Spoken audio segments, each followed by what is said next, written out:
तो काळ इतक्या पूर्वीचा होता की वीज नव्हती, दळणवळणाची साधने नव्हती, मार्गदर्शन करणारे कुणी नव्हती. जी माणसे ज्ञानी म्हणून नांदत होती त्यांना असे वाटे की जनता अज्ञानी राहिली पाहिजे, जेणेकरून आपले वर्चस्व कमी होणार नाही. गंगागिरी महाराजांनी हे जाणले व त्यांना न दुखवता समाजाला ज्ञानी केले.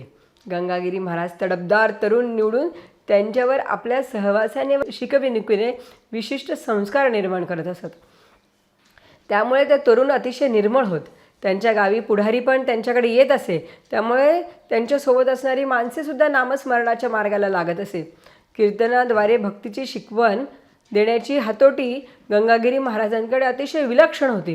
त्यामुळे नाठाळ नास्तिकही देवधानी होत असे आणि धर्मातील भेदभाव व हमरीतुमरी नाहीसी होत असे.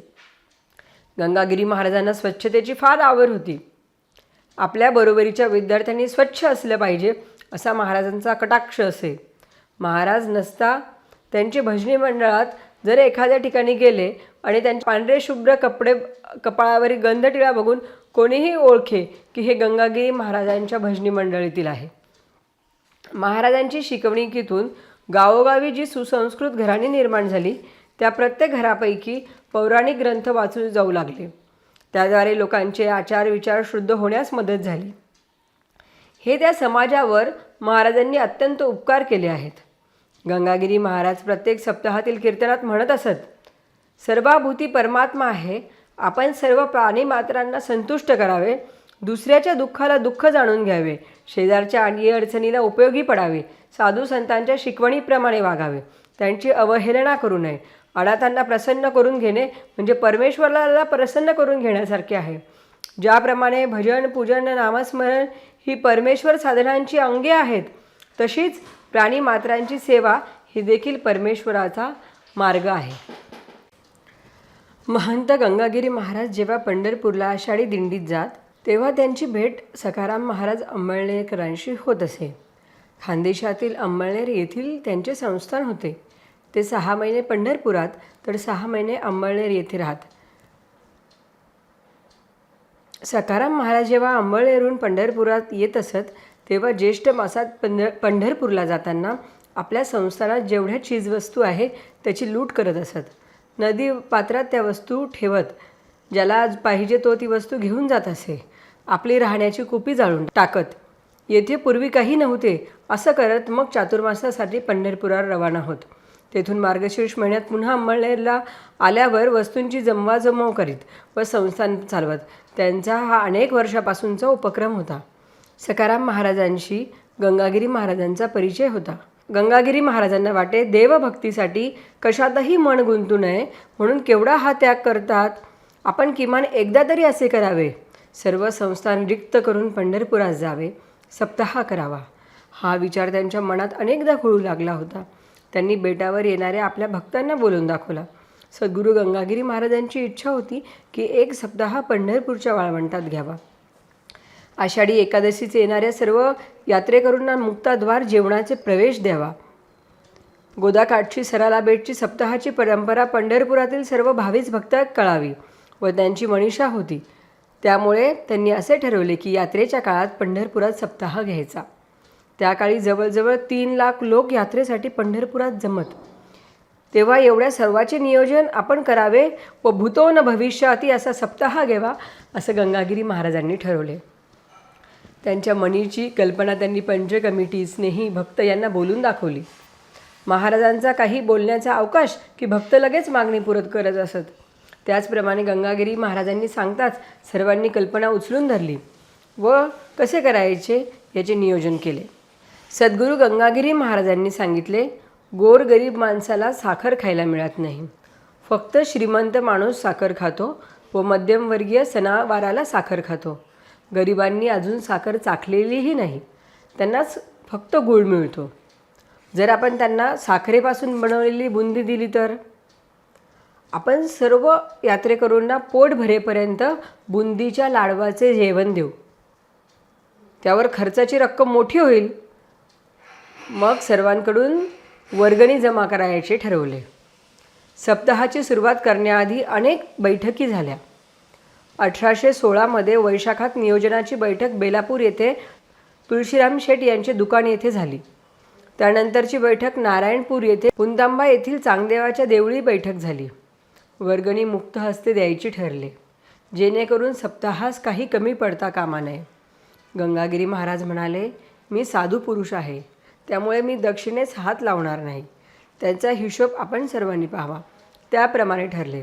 बेलापूरचे तुळशीराम शेठ खटोड, गंगापूरचे आनंदराम शेठ, सवई शेठ, बाळाराम शेठ पोहेगावकर, केशवराव पाटील नारायणपूरकर यांच्याकडे रकमा ठेवण्याची व्यवस्था केली. शके 1816 महाराजांचे वय 80 वर्ष होते. तोपर्यंत त्यांचे सामाजिक कार्य एवढे मोठे झाले होते की लोक त्यांना देव मानत. त्यांच्या निस्वार्थीपणाचे लोक दाखले देत. अशा महंत गंगागिरी महाराजांसाठी आपल्याला काहीतरी करायला मिळेल ते आपले भाग्यच आहे असे सर्व समजत. जेव्हा गंगागिरी महाराजांना भक्त भेटावयास येत व महाराज कीर्तन प्रवचनाच्या निमित्ताने वेगवेगळ्या ठिकाणी जात असत, तेव्हा ते आपल्या पंढरपूरच्या प्रयोजनाबद्दल सांगत. तेव्हा प्रत्येकाला वाटे आपण पंढरपूरच्या सप्ताहात सहभागी व्हावे, सहकार्य करावे. गंगाथडीच्या सर्व भाविक भक्तांनी तन मन धनाने पंढरपूरच्या सप्ताहास मदत करण्याचा निर्धार केला. आपणच जास्तीत जास्त मोठी रक्कम सप्ताहासाठी द्यावी असे सर्वांनी ठरवले. शके 1816 म्हणजे इसवी सन 1894 वैशाख महिन्यात नियोजन सुरू झाले. सप्ताहासाठी वर्गणी गोळा केली जाऊ लागली. ज्यांना वर्गणी देणे शक्य नव्हते त्यांनी श्रमदान करण्याचे ठरवले. ज्येष्ठ महिन्यात बेटामध्ये माणसांचा राबता वाढला. प्रत्येक गावातील मंडळी नांती घरातली माणसं स्वतःहून बेटाकडे येऊ लागली, कामाची जबाबदारी घेऊ लागली. बेलापूरचे तुळशीराम शेठ खटोड, गंगापूरचे आनंदराम शेठ, नाऊरचे अनंत बापू कुलकर्णी, चंद्रभान पाटील, मातुलठाणचे नारायण पाटील, शाहू शेठ, गोविंदराव पाटील, सखाराम पाटील, भवानराव पाटील, लाडगावचे पित्राजी पाटील, कापूस वाडगावचे श्रीधर अण्णा, गोवर्धनचे तबाजी पाटील, सरालईचे भीमाजी पाटील, पित्राजी पाटील, केशवराव पाटील नारायणपूरकर, सावखेडचे आप्पाजी पाटील, वांजरगावचे आप्पा काका ब्राह्मण, विठूभाऊ कासार, धोत्रेचे अण्णासाहेब पाटील, म्हसूसिंग दादा नागडेकर यांनी वर्गणी गोळा करण्याचा विचार विनिमय केला. संपूर्ण गंगाथडीचे 4 भागात नियोजन केले. बेलापूर, गंगापूर, पोहेगाव आणि नारायणपूर येथे वर्गणी जमा करावी. सर्व हिशेब गणिराम गंगाराम शेठ खटोड यांचे दुकानी होता. जवळजवळ 3000 लोक पंढरपूरच्या सप्ताहासाठी जाण्याचे ठरविले. त्यातील पुढारी व्यापारी हे पंढरपूरला जाऊन नियोजन करावे असे ठरले. कुठे उतरावे, राहण्याची व्यवस्था कशी असावी हे ठरवून आले. बेटावर थांबलेली मंडळी वर्गणी गोळा करू लागली. व्यापाऱ्यांची यादी तयार केली. काय चीजवस्तू लागणार आहेत, कोठे स्वस्त मिळतील, प्रमाण किती ठेवायचे, भाव बघितल्यावर सर्वानुमते निर्णय घ्यायचा. इकडे बेटावर वर्गणी जमण्यास सुरुवात झाली होती. काही देणगीदारांची नावे खालीलप्रमाणे आहेत. काही नावे ठोक रक्कम देणाऱ्यांची आहेत. असे एकूण 50 ते 60 हजार रुपये जमा झाले. एवढी मोठी रक्कम सप्ताहासाठी पहिल्यांदा जमली होती. 1894 साली कमीत कमी 60,000 रुपये जमा झालेले. ही सर्व रक्कम गणिराम गंगाराम शेठ बेलापूर, आनंदराम शेठ, सवईराव शेठ दुकान, बाळाराम शेठ यांच्याकडे होती. वर्गणीची रक्कम: गणिराम गंगाराम शेठ दुकान बेलापूर 1001, आनंदराम सवई शेठ दुकान गंगापूर 1001, केशवराव पाटील नारायणपूर 1001, पित्राजी पाटील सोमवंशी लाडगाव 1001, भाऊसाहेब पाटील कोटणगावकड 1001, हनुमंतराव पाटील सडेकर 1001, गोरे गंगाराम पाटील नांदूरकर 1001, दाजी पाटील सडेकर सड्याचे 751 रुपये, पुंजा पाटील सडेकर सडेचे 250 रुपये, लक्ष्मण पाटील सावखेडे 1001 रुपये, गंगागिरी महाराज सराले स्वतःचे 501 रुपये, सखाराम पाटील मातुलठाण 501 रुपये, बहादूर मल शेठ पुंतांबा 501 रुपये, लक्ष्मण रानवडे पाटील संवत्सर 501 रुपये, सहदेवराव पाटील गोंडेगाव 251 रुपये,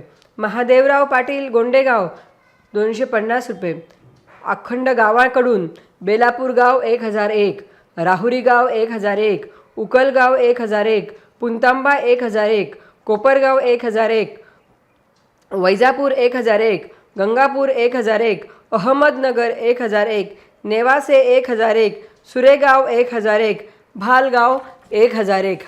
अशी काही नावे होती.